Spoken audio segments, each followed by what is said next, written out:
Hello दोस्तों, स्वागत है आप सभी का वैल्यू इन्वेस्टर यूट्यूब चैनल के ऊपर। इस वीडियो के अंदर बात करेंगे अनिल अंबानी ग्रुप के ऊपर। अब देखिए, अनिल अंबानी ग्रुप को लेकर काफ़ी बड़ा अपडेट आ रहा है ईडी की तरफ से।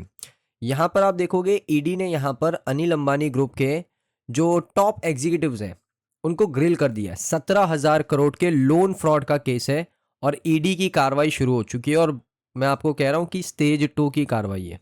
स्टेज 1 खत्म हो गया। स्टेज 2 में अब जितने भी ऑफिशियल्स हैं, जो टॉप लेवल ऑफिशियल्स होते हैं कंपनीज के, जो टॉप मैनेजमेंट होता है, उनसे सवाल जवाब शुरू कर दिया ईडी ने। ईडी का हेडक्वार्टर आप देख सकते हो दिल्ली के अंदर बेस है। इसमें यहाँ पर आप देखोगे तो काफ़ी सारे सीनियर एग्जीक्यूटिव जो हैं अनिल अंबानी ग्रुप से, उनसे सवाल करना शुरू कर दिया ईडी ने, जिसमें अमिताभ झुनझुनवाला, सतीश सेठ जो बताए जाते हैं कि जो अनिल अंबानी है उनके काफ़ी क्लोज हैं। ईडी ने ये कहा है कि जो मनी लॉन्ड्रिंग है वो रिलायंस इंफ्रास्ट्रक्चर और रिलायंस पावर का नाम भी आया है। ED is said to have uncover एलीग money laundering through Reliance Infra and Reliance Power. तो रिलायंस इंफ्रा से भी मनी लॉन्ड्रिंग करी गई है और रिलायंस पावर से भी, जो कि ग्रुप की दो सबसे बड़ी कंपनी से और ऑलमोस्ट डेट फ्री कंपनी से। तो ये बड़ा एलिगेशन है रिलायंस इंफ्रा के ऊपर और रिलायंस पावर के ऊपर। उसके बाद यहाँ पर आप देखोगे senior executive of the Anil Ambani led Reliance group have been question by the ED in connection with a 17,000 crore bank loan fraud case. तो क्वेश्चन करना शुरू कर दिया ईडी ने कंपनीज के टॉप ऑफिशियल से। उसके बाद जो एंटी मनी लॉन्ड्रिंग एजेंसी है उन्होंने भी इंटरोगेशन किया है अनिल अंबानी से और उनके क्लोज जो मेंबर्स है ग्रुप के उनसे, उनके साथ। इकोनॉमिक टाइम्स ने रिपोर्ट किया था कि जो अमिताभ झुनझुनवाला है, जो फॉर्मर यानी पुराने चीफ फाइनेंशियल ऑफिसर रह चुके हैं कंपनी के रिलायंस ग्रुप के अंदर, और जो सतीश सेठ हैं जो ग्रुप को एज अ मैनेजिंग डायरेक्टर सर्व कर चुके हैं, यानी कंपनी के पहले ये एमडी थे। और अमिताभ झुनझुनवाला जो है वो कंपनी के सीएफओ रह चुके हैं रिलायंस ग्रुप के, यानी अनिल अंबानी ग्रुप के।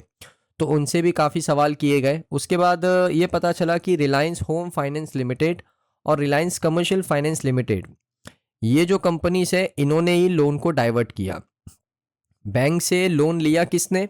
बैंक से लोन लिया है रिलायंस होम फाइनेंस लिमिटेड ने और रिलायंस कमर्शियल फाइनेंस लिमिटेड ने, इनने लोन लिया। लोन लेने के बाद जो पैसा है, बैंक का पैसा, वो रिलायंस इंफ्रास्ट्रक्चर और रिलायंस पावर में आया है। क्वेश्चन मार्क के कंफर्मेशन नहीं है, फिर बता दे रहा हूँ, क्वेश्चन मार्क के कोई भी चीज़ कंफर्म नहीं है, रिपोर्ट्स है। मैं यहाँ पर कोई सच्चाई नहीं बता रहा हूँ, मैं आपको सिर्फ रिपोर्ट्स बता रहा हूँ, डेटा शो कर रहा हूँ। अब ये सही भी हो सकता है, गलत भी हो सकता है।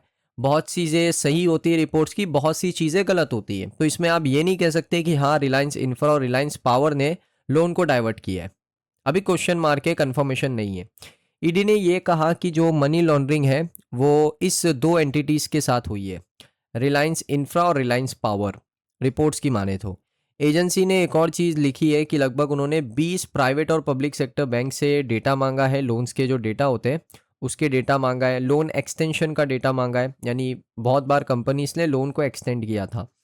उसके बाद इंफॉर्मेशन के बाद ये पता चला है कि बैंक्स ने जो सैंक्शंस हैं, सैंक्शन लेटर होता है, अप्रूवल लेटर होता है, वो जो है वो प्रोवाइड कर दिया था अनिल अंबानी ग्रुप को।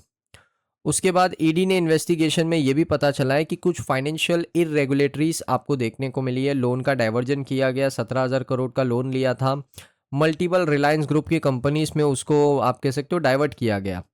3,000 करोड़ का लोन तो इन्होंने येस बैंक से लिया था, जो कि अंबानी ग्रुप फर्म्स की 2017-2019 के बीच में काफ़ी ज़्यादा लोन इन्होंने येस बैंक से लिया था। 2020 में येस बैंक डूबने ही वाला था। इन्वेस्टिगेशन में ये पता चला है कि येस बैंक के प्रमोटर्स ने भी कुछ फंड्स रिसीव किए थे लोन प्रोवाइड करने के लिए, यानी ब्राइब आप कह सकते हो। लोन्स को अप्रूवल करने के लिए बहुत सारी ब्राइबिंग भी करी गई है। तो इन्वेस्टिगेशन चलते जा रहा है और इसमें बहुत सारे खुलासे होते जा रहे हैं, जिसमें दोस्तों यहाँ पर अभी जो एग्जामिन करना है पोटेंशियल वायलेशन जो येस बैंक के लोन अप्रूवल प्रोसेस में हुआ था, जिसमें क्रेडिट अप्रूवल के नोट्स, ये डॉक्यूमेंट नहीं है, इसको लेना पड़ेगा येस बैंक से। उसके बाद जो इन्वेस्टमेंट के सैंक्शन लेटर्स हैं, जिसमें कोई भी प्रॉपर क्रेडिट असेसमेंट किया ही नहीं गया कंपनी का।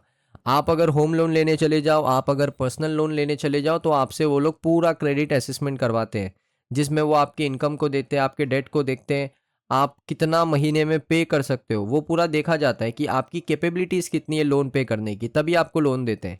लेकिन बड़ी कंपनीज के मामले में पूरा यहाँ पर उलट है। कोई भी ऐसा प्रॉपर क्रेडिट असेसमेंट कंपनीज का किया ही नहीं गया, इनके डेट को देखा ही नहीं गया, इनका जो कैपेसिटी है लोन पे करने की उसको देखा ही नहीं गया, जो कि एक ब्रीच है बैंक की क्रेडिट पॉलिसीज का।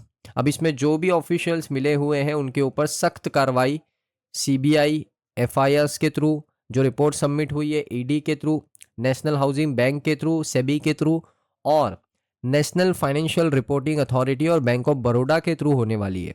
तो अनिल अंबानी, मुझे लगता है ये केस लंबा चलेगा, क्योंकि जितना ज़्यादा ये केस को डिग कर रहा है, जितना ज़्यादा ये केस को अंदर तक खोदा जा रहा है, उतनी सारी चीज़ें हमें पता चल रही है ईडी के थ्रू। और ये सारा रिपोर्ट से ईडी ने ऐसा ऑफिशियली तो कहीं पर बताया नहीं है, बट हाँ, ये कह सकते हैं कि 50-50 हो सकता है मामला। सो दोस्तों, ये वीडियो आपको कैसा लगा कमेंट सेक्शन में बताइए। अगर आपको वीडियो अच्छा लगा हो वीडियो को लाइक करें। मिलता हूँ मैं आप सभी लोगों को नेक्स्ट वीडियो के अंदर।